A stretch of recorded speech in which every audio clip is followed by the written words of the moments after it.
Hello and welcome to Lost Love Chronicles. Carrie and I got married 6 years ago. Everyone describes their wife in these stories as something exceptional, and I can understand that, because I've had a bit of time to think about it. My missus, Carrie, was a real looker, no doubt about that. Exceptional? I don't know. I know I fancied her. I'd known Carrie for a long time, since we were teenagers in fact. I was a few years older than her though, so for me she had always been just the young girl down the street. Then when she was 14, something happened that seemed to lock us together. I was just about to go off to university and had left my pals after an evening in the pub. It wasn't too late, but was just getting dark when I took a short cut through the local park. Just as well I did maybe, because I came upon young Carrie being annoyed by a couple of boys of about her age. I say annoyed, but it was more serious than that, and if I hadn't come along at that moment, then who knows what might have happened. Well, her version has always been that I waited in like some hero and saved her, but the reality was that once I confronted the two blokes, they took fright and took off. Either way, I became something special to her, and for the rest of the summer I kept noticing her, not quite following me around, but certainly doing her best to be wherever I'd be. My pals took the piss, of course, as at 18 I was far too old for her, but even then I had to admit, she was a very pretty young girl, with, even at that age, the most superb pair of long, shapely legs. Then I went off to study for 3 years and hardly saw her again, till I went back after graduating, and spent a long summer there before I went off to my new job. By then, of course, it was her who was 18, and me nearly 22. A somehow different kettle of fish altogether, which, matched up with quite what a beautiful young woman she had matured into, made her continuing affection for me extremely acceptable. We got together, and became boyfriend and girlfriend, walking hand in hand in the park, and kissing and cuddling whenever we had the chance. By then I was hardly still a virgin, but she was, and despite several near misses, that is what she remained. That's not to say that I didn't make myself acquainted with the wonderful softness of her body, but that was it. It didn't worry me too much, as underneath I still imagined myself as her protector, and Carrie still told people about the time I had saved her from a fate worse than death. I'm pretty sure Carrie fell even more deeply in love with me that summer, and in all honesty, I couldn't have been far behind. But it wasn't to be, not then at least, and despite openly discussing other possibilities, we sadly parted company, as she went off to Leeds Metropolitan University, and me to my first serious job in Bristol. We couldn't have been much further apart. She swore to be faithful to me, but I took that with a pinch of salt. I just spent 3 years as a student myself, and was well aware of how things change, and what temptations there were. I did visit her a few times, but the last time it was so obvious that she had another life to worry about, and we simply drifted apart. That could have been it, of course, as I certainly didn't hang around, becoming for a few years a bit of a party animal on the Bristol scene, and going through a succession of different girls. But then I changed my direction a little, and ended up back nearer home, and Carrie came back into my life. She graduated by then, and was working already when her parents invited me round. I have to say that the first welcome I got from darling Carrie was a little less warm than I expected, but that soon changed. Indeed, she had changed herself, had grown up, become more sophisticated, more worldly wise. And yes, she had lost her virginity, and unfortunately it hadn't been to me. No matter really, and who was I to complain? Then one evening she told someone I was still her special hero, and we seemed to be back where we'd left off. I renewed my acquaintance with her, and this time we didn't stop there. We were soon screwing away like bunny rabbits, and the more we made love, the more we fell in love. Marriage followed, as sure as morning follows night, and 6 years later we were still as much in love as we ever had been.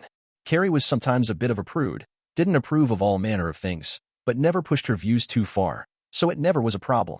We were happy, really happy, and the future looked bright. My problem started when my company decided to promote me. No problem with that, except that it was to the fine city of Leeds, where my loving wife had spent her years at the university.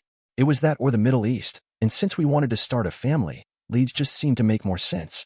No problem there either, at least not for the first couple of weeks, while we found ourselves a temporary rented flat, and settled in. I knew I'd miss going to watch Arsenal play football, and Leeds City was hardly going to replace them in my affections. After all, Billy Bremner and crew had long since retired. But overall, Leeds seemed not a bad place to be in. For those of you who don't know it, it is a very lively city, with lots of nightlife. Then one evening she suggested that we do a bit of a tour of the city, and look in on a few of the places she used to frequent as a student. We had a drink in a few of the student pubs, but even Carrie felt a bit out of place since it had been 8 years since she had graduated from Leeds Met. We ate at a restaurant where she had worked for a while, but even there she found nobody that she remembered. Even the decoration had changed, and it was obvious that she was feeling a little disappointed with the evening. It simply didn't have the magic that she had been hoping for. Strange just how a little thing like a place for decorating since you were last there can really make someone so utterly disappointed. The whole evening looked as if it was going to end so poorly. I know, she declared at last. There was a little pub on the edge of town that I worked in during my final year. It wasn't a student pub, so maybe some of the locals will still be around. It was still early evening, so we walked hand in hand through the city center like the two lovers we were, not bothering with the car, till at last she led me down a couple of back alleys, and the nature of the buildings began to change. From bright city lights to shabby backstreet houses and crumbling workshops. Was it like this when you were here? I asked Carrie doubtfully, and she laughed, telling me that it hadn't changed. She lived not far away in some cheap flat that she had shared with 3 other girls, one of whom had worked in the same pub as her for some time. Just round this corner, she told me at last, the joy in her voice so obvious that it made me grin. And then there in front of us was a grimy-looking pub that I wouldn't normally have dreamed of going in on my own, no matter with Carrie the way she was dressed. Not that she was dressed slutty or anything, as that simply wasn't her style. Carrie was the epitome of smart in her appearance, from her neatly short-cut dark hair to her smart suits and formal high heels. That evening was an exception, and she'd worn a short skirt. Not very short at all, but for her just a little more daring than normal. I joked that maybe it was to remind her of her student days, but on reflection, just perhaps she had some idea of how the evening was going to pan out. Maybe not, though. No, I think if she'd known, then she wouldn't have left out flat. The Rose and Crown the pub was called, with 2 typical, big, etched, multicolored windows to the front that no doubt looked very fine in their day.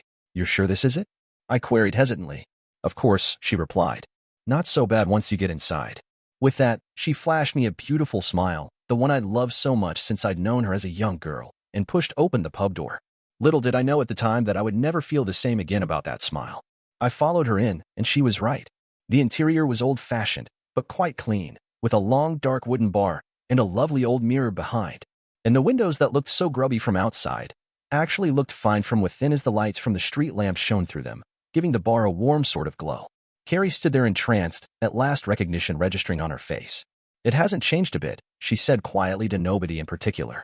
I shouldn't think it's changed much in 50 years, I added, which made her giggle a little, and squeeze my hand as she looked lovingly up at me. Oh, look, Terry, look. And she was off, letting go of my hand, and scooting across the wooden floor to the other end of the bar. Hi there, remember me? I heard her say to the barman, who turned round to look at her. He looked her up and down, appraising the pretty young woman in front of him.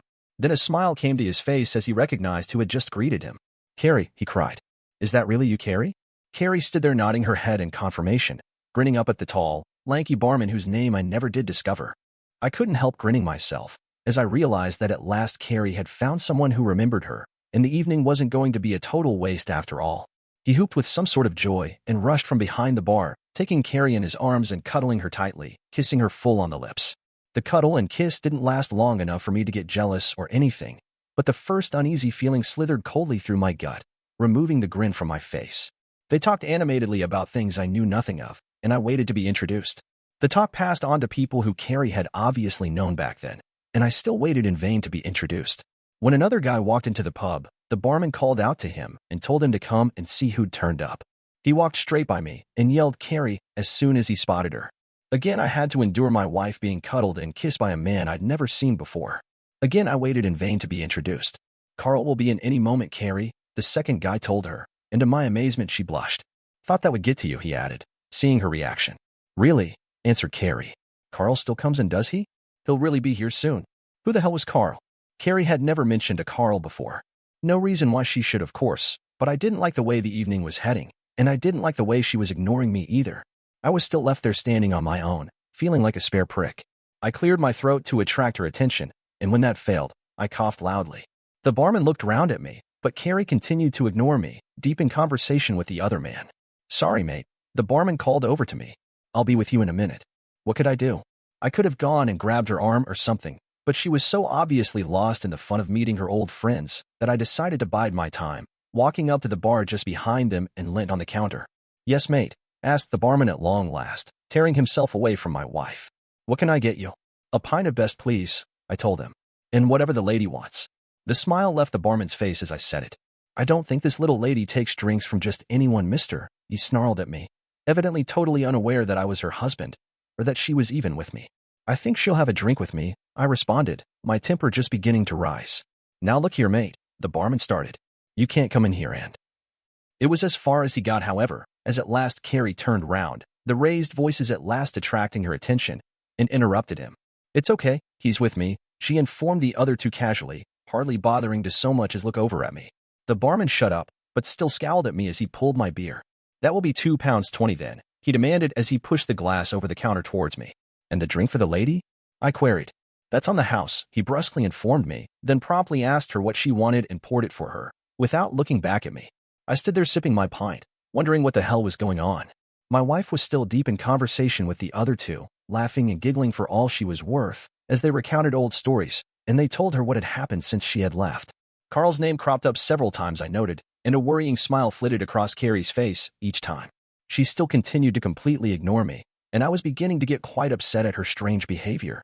I was about to step in between them to reclaim my wife's attention, when the pub door opened and two big chaps breezed in, one of them white, and the other a West Indian. "Hey Carl," shouted out the barman the instant he spotted them. "Look who's turned up out of the blue." So this was the mysterious Carl?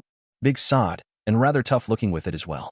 Carl stopped in his tracks when he spotted Carrie, and a huge grin creased his face. "Bugger me, Carrie," he shouted. "Where have you appeared from?" Without saying anything more, he bounded past me, and as the others moved out of his way, grabbed her and embraced her, Carrie kissing him back as enthusiastically as he was kissing her.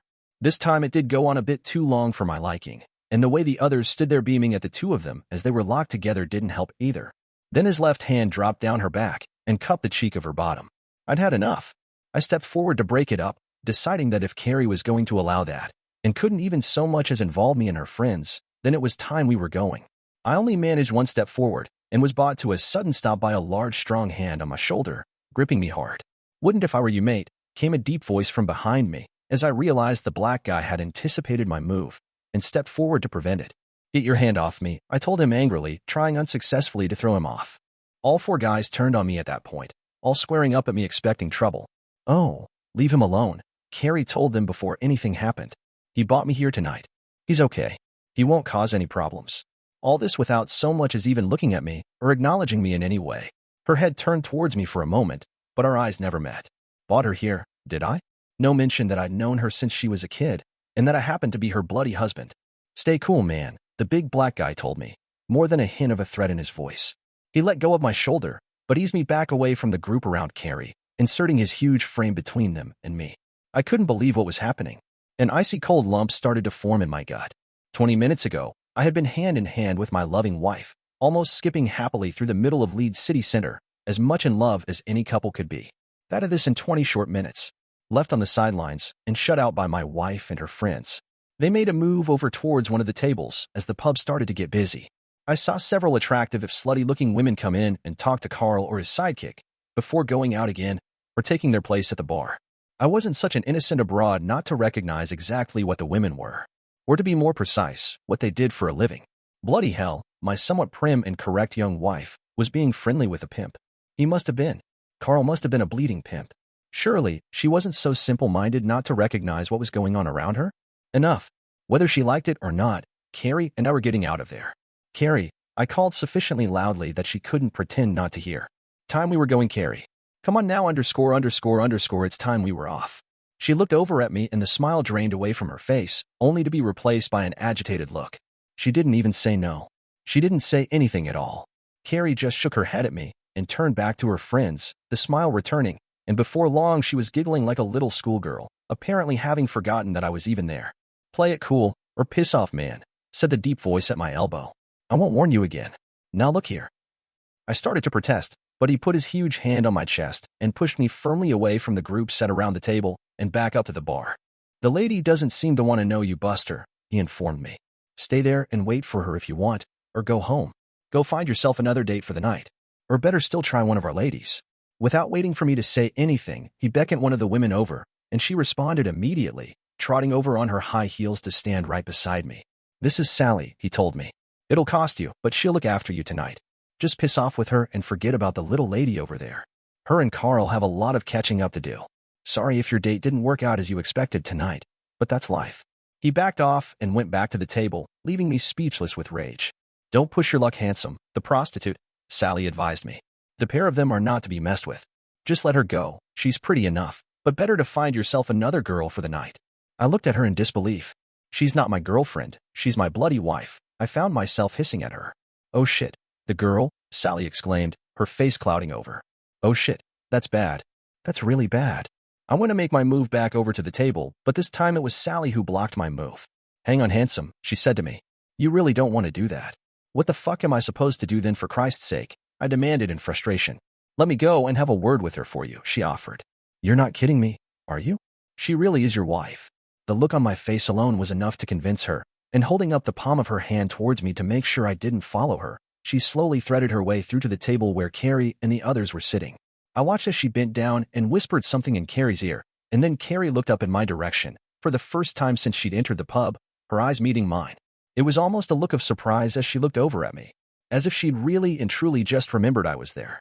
She looked sheepishly away, and then whispered something back to Sally. She said she'd come over and see you in a minute, Sally informed me when she got back over to me. In a minute. In a bloody minute. I shot at her. I want her here now. Don't push your luck, mister, was all she said back, and then she wandered off to try her luck with another John further down the bar. I stood there fuming, unable to take my eyes off Carrie for a minute. Unable not to notice that Carl's arm had slid across her shoulders, the tips of his fingers brushing casually against one of her breasts. At least she looked over at me a few times, with a watery smile for my benefit.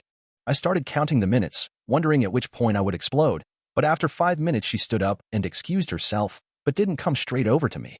Instead, Carrie made her way over to the toilets and disappeared through the door. I didn't know whether she wanted me to follow her or not. I didn't know what the hell to do, but before I could make my mind up, she came out again, and with a glance over towards Carl's group, made her way over to me. What the fucking hell are you playing at, Carrie? I demanded angrily. Let's go, and go now. I went to grab her arm, but she pushed me off, backing away. Don't cause a scene, Terry, she spat out at me. You can go if you want, but I'm staying here for a while. What? You heard me, Terry, Carrie told me firmly. I'm staying here for a while to chat to my old friends. You can go and come back later for me, or stay here and wait. I looked at her, unable to believe my ears. The woman who had told me how much she loved me several times earlier that day was telling me to piss off. Better if you just go home, Terry, she continued when I failed to respond. I'll get a taxi back later. We'll talk about this then. I am not bloody well leaving you here, Carrie, I cried. I very nearly did cry, in fact. Then just stay, and watch then, Terry, if you must, she answered resignedly. You might not like what you see, but for your own sake don't interfere. I tried once more to persuade her to leave with me, but she would have none of it. Better if you left now, Terry, she suggested. I'll see you later.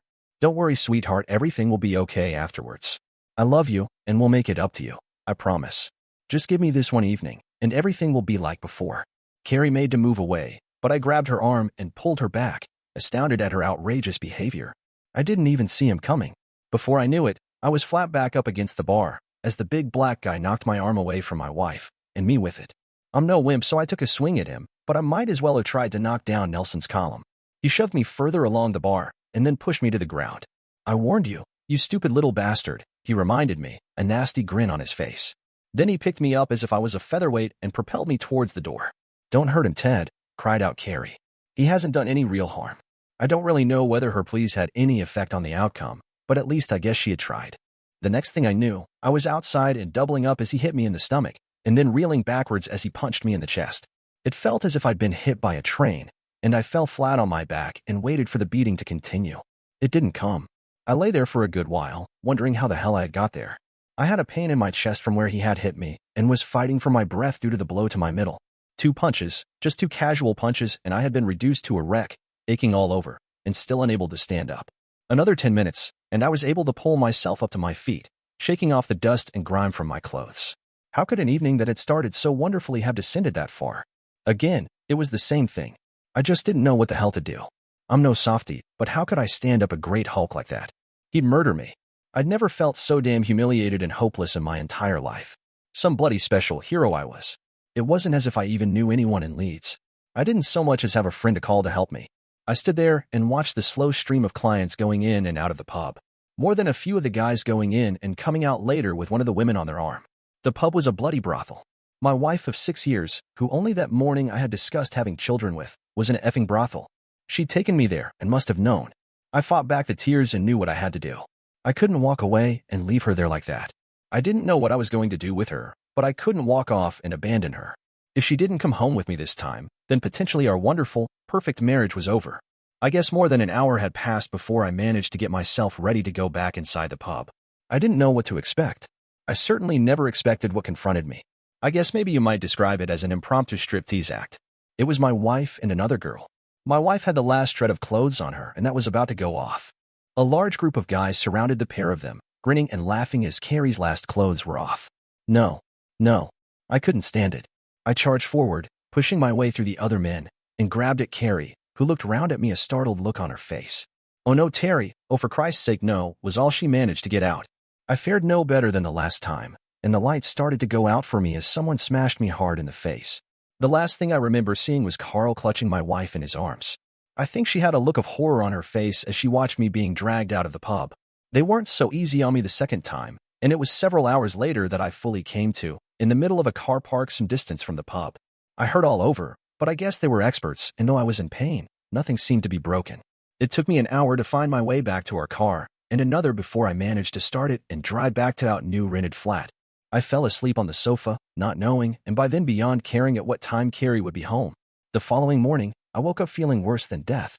I had a very long, very hot shower, and at last my body started to feel like it belonged to me again. I got slowly dressed, trying not to think of the previous evening, but I just couldn't stop. I didn't know if the pain in my body was as bad as the pain in my brain. Was my marriage over? I had no idea, but it seemed pretty likely. For the life of me, I couldn't understand what had happened. How could my loving wife Carrie have acted like that? I'd known her all those years, but quite obviously not as well as I thought. 11 o'clock in the morning, and where the hell was she? I was buggered if I was going to chase back over there to find her. Another hour passed and still no news. I paced around the room, not knowing what to do. I was buggered if I was going back to look for her. Then the phone rang. It had only been connected the day before, and unless it was a double-glazing salesman on a cold call, then the only person other than myself who had the number was my darling, fucking wife. "Hello," I answered after picking it up. "Hi, honey," she replied quietly. "Are you okay? What do you think, Carrie?" I asked her. "Oh, Terry, I'm so sorry for last night. I should have known not to go back to that bloody damn pub." "Where are you now?" I demanded. "Still at the pub. I'm ready to leave now, Terry. Do you want to come and pick me up, or should I get a taxi?" I ignored her question. "So, who did you sleep with last night, my darling wife?" I asked sarcastically, but she didn't answer. She didn't really have to, did she? Or did the whole pub get to screw you, Carrie? Is that what happened? "No," Carrie claimed urgently. "No, don't be stupid, Terry. The only one was."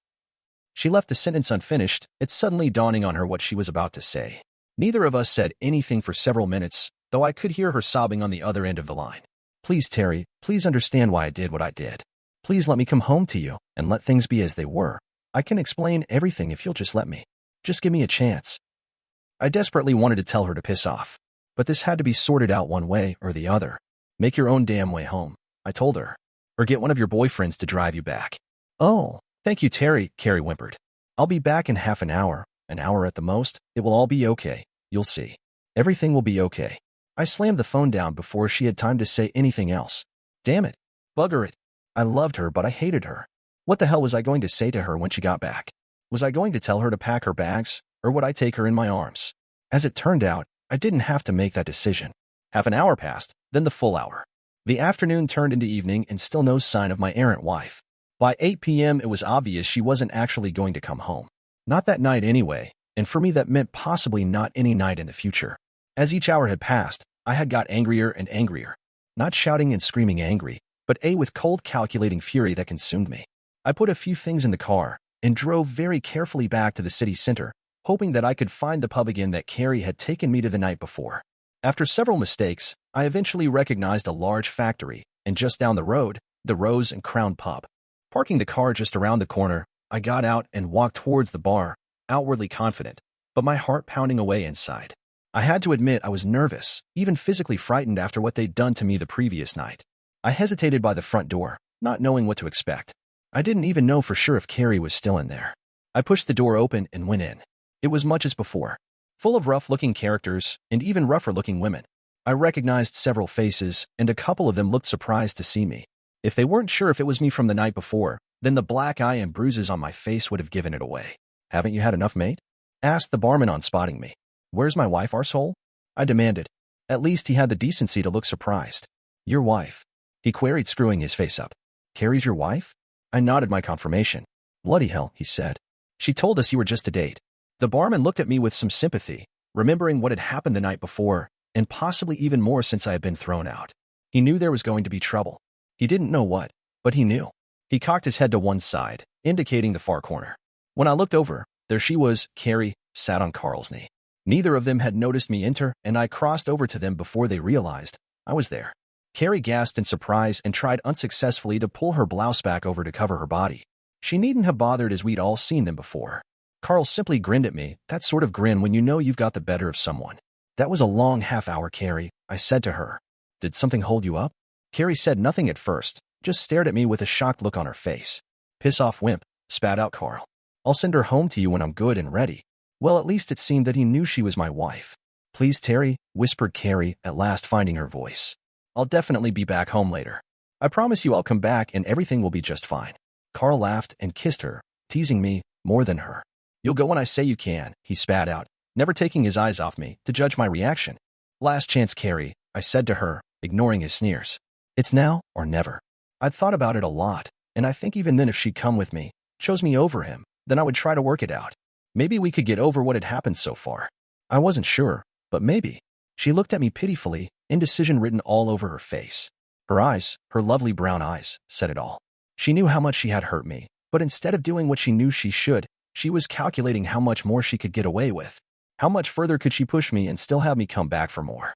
Please, Terry, be reasonable, Carrie whispered eventually, and I knew she had failed me again, and that we were finished for good. You know how much I wanted to see my old friends again, and relive my old student days just one last time. Just hang on a little longer for me while I have my last harmless little fling, and I promise you everything will get back to normal.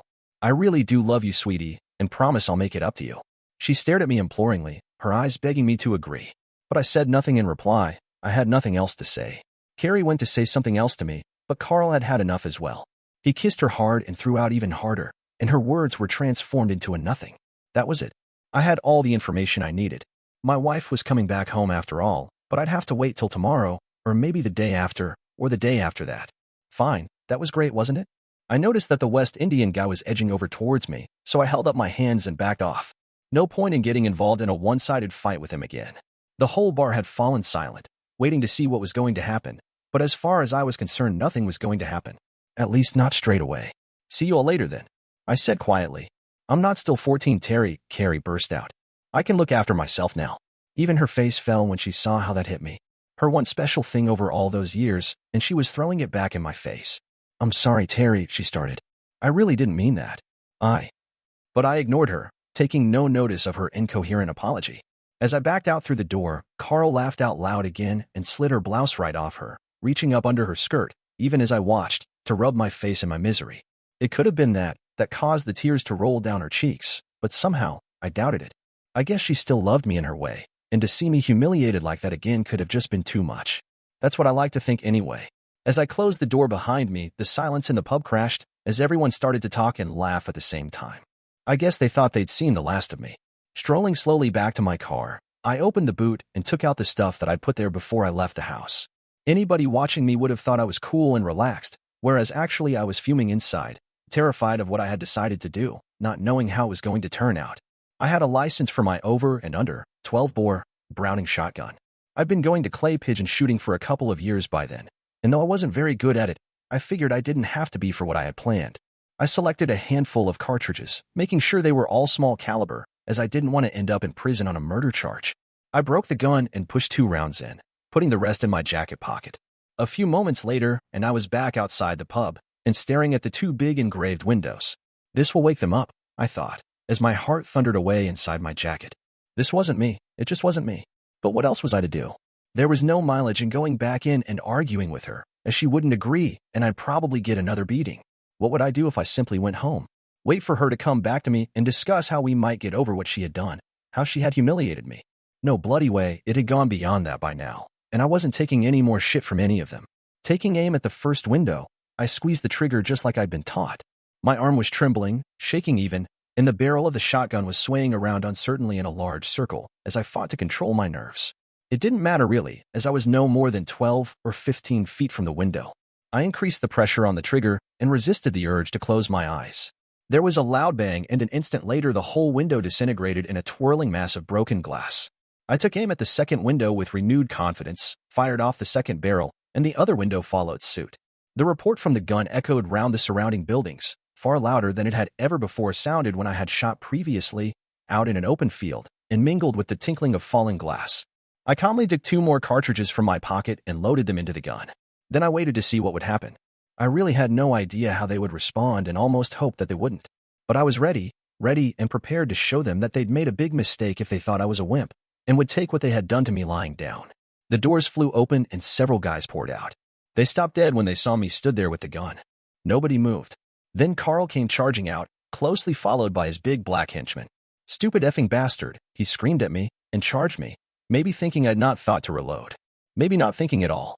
I took careful aim, somewhere around his knees, as I didn't want to risk actually killing him, and put pressure on the trigger. I was as cool as a cucumber, even having time to note that my arms no longer trembled, and that the gun was pointing exactly where I was aiming it. Time seemed to slow down. I had all the time in the world. I quite clearly saw the look on his face change from rage to terror, as he realized that he had made a serious error of judgment. Maybe I had the same grin on my face that he'd had just a few moments before. You remember, the one when you know you've really got the better of someone. Bang. He went down screaming, even surprising me with the mess it made of his legs. Fair play to the black guy. He didn't even hesitate. Great courage, or no brains, I'm not sure. But he didn't stop. Not that until the second barrel load ripped into his legs and put him down as well. The two of them lay on the ground, Carl screaming, and the black guy Ted groaning aloud. I didn't even bother to reload that time. My emotions were too shot, but fortunately the rest of the crowd suddenly melted away. Everything went calm, relatively that is, as 2 injured guys can make a lot of noise. It was a short walk back to the car, though my legs were so wobbly I thought I might fall over. The shotgun went back in the boot, and I gingerly started the motor and made my way home. I drove slowly and very carefully indeed. I'd thought of going into the pub to frighten the shit out of Carrie, but I couldn't. I didn't trust myself, and to be honest, it had terrified me doing what I'd just done. But I'd done it though. I'd bloody well done it. Just as I'd promised myself I would, but enough was enough. Strangely, I slept well that night and woke up quite fresh. Black eye and bruised face still, but otherwise quite fresh. I wondered who would turn up first, Carrie or the police, to arrest me. I hadn't even put the shotgun away, and it was still in the boot of my car. As it turned out, Carrie couldn't turn up. About 10 o'clock, I got a phone call asking me if I was the husband of Carrie Bellings. "Yes, I am," I replied, wondering what it was about. It was the police. I'd been fully expecting them to call round to arrest me that morning, not ring me about Carrie. "I'm sorry, sir, but we've got her under arrest at the station. Could you come along and collect her, please?" "Under arrest?" I queried, my surprise obviously genuine. "What for? For goodness' sake." "Prostitution, sir," he answered. "She was taken in last night with a group of other working girls after a shooting on the edge of town."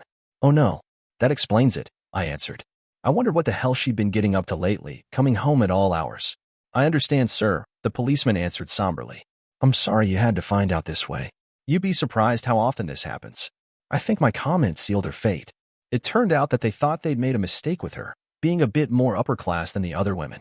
Then when I refused to come and get her, that must have made it sound worse. She was prosecuted and found guilty, lost her new job, and would have had great trouble finding another. Young female graduates with a conviction for prostitution are not exactly widely sought after by most firms. The police didn't even so much as ask me whether I owned a shotgun.